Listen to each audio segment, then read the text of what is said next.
मुहम्मा जे लागो भैया गुरु ऐसन, अरे आँखिया दे आलू ऐसन जी। मुहम्मा जे लागो भैया गुरु ऐसन, आँखिया दे आलू ऐसन जी। मुहम्मा जे लागो भैया गुरु आँखिया दे आलू ऐसन जी। भैया जी शिष्या साभे लागा ओ बहुड़िया ऐसन याऊ रोज रहिया ऐसन जी। भैया जी शिष्या सावे लागा ओ बहुड़िया ऐसन याऊ रो भिखारी भिखारी नियर लगा ना कुल शिष्या सब केकरो कुछ है न त का करू। भैया जी देशे देशे चारा चा फैला देला यामा ऋत बरसा देला जी।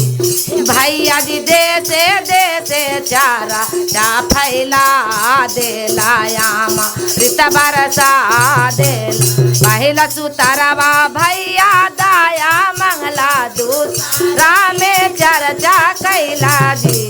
भैया जी तीसरा में नामन शिवा पर नाम कैल चारा चा बैला देला जी। भैया जी तीसरा में तू नामन शिवा पर नाम कैला चारा चा फैला देला जी। बोलो शंकर भगवान की जय। चारा चवाहे सखी बड़ा निका लागे चारा चवाहे सखी चारा चवाहे सखी।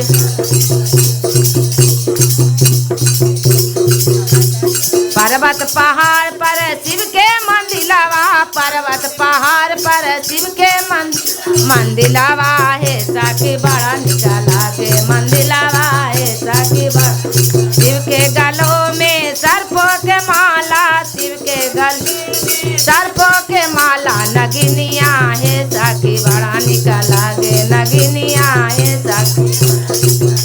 चारा चावा है सखी बड़ा निका लागे चारा चावा है सखी एते दया मांगम जाए ते दया मांगम एते दया मांग चारा चावा है सखी बड़ा निका लागे चारा चावा है सखी बड़ा चारा चावा है सखी बड़ा। बोलो शंकर भगवान की जय मैया पार्वती की जय।